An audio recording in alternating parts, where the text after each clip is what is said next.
Hi nursery, really missing you guys. Hope you had a really good half-term break. Miss Diana here, of course.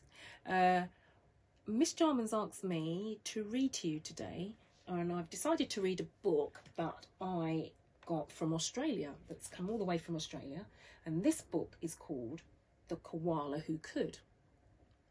Now, the author of the book, that's the person who writes the words in the story, is called Rachel Bright, and the illustrator, that's the person that's painted and drawn all the pictures in the book, is called Jim Field.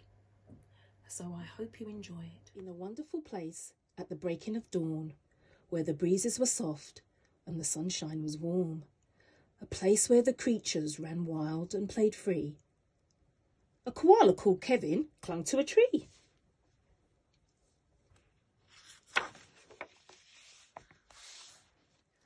A nicer grey fellow you never would meet, a softer soft thing from ear tufts to feet. His favourite way to relax in the sun was to cling and to nap and to munch a leaf bun. He was terribly good at all these three things. Yes, Kevin was king of the staying still kings.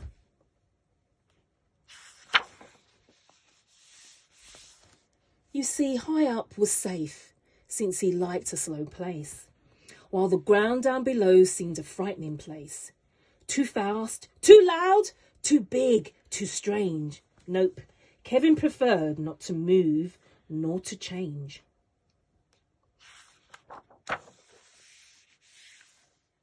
He clung to his tree as he knew how to do, and was never too keen to try anything new. So when Wombat stopped by and shouted one day, "Hey Kevin, why don't you come down here and play?"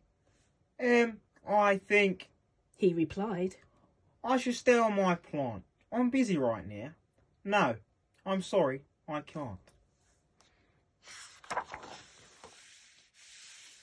"Why not?" crowed the Roos, who liked the idea. "Yes, why?" called the Dingoes. "You've nothing to fear." But Kevin, who wasn't the do things quick sort, said, I've cleaning to do, but thanks for the thought. As Kevin sat watching them chatter and share, a part of him wished he could join them in down there. But he knew he'd miss home in the dark and the late. The whole thing was risky. Adventure could wait. Whatever the invite, he'd always say, No. Oh dear, it seemed Kevin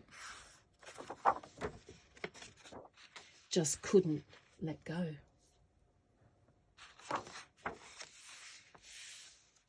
So his life was the same, no matter the day. The weeks came and went, and the months rolled away. And Kevin stayed still while the world moved around, until he awoke to a worrying sound.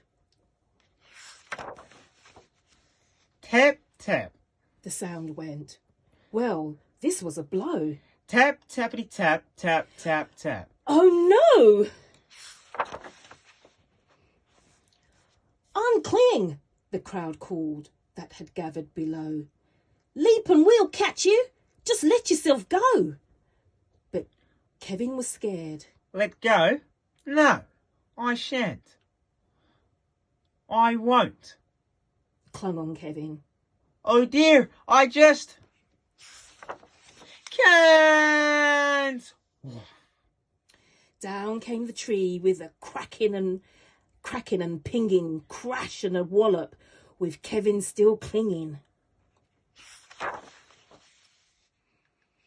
Kevin, he carefully opened one eye and looked up at the love staring down from the sky. Then one claw by one claw he slowly unclung. He felt springy and light and happy and young.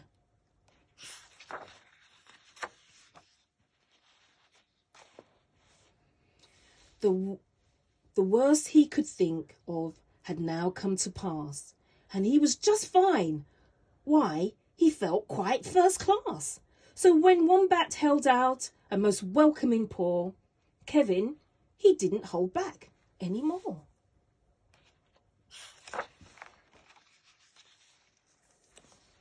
When Dingo asked him, "Now will you come out and play?" the crowd all joined in with a "What do you say?" And even though this wasn't part of his plan, Kevin replied, "Yes, I think that I can." And Kevin, from then on, was always can do. Because life can be great when you try something new.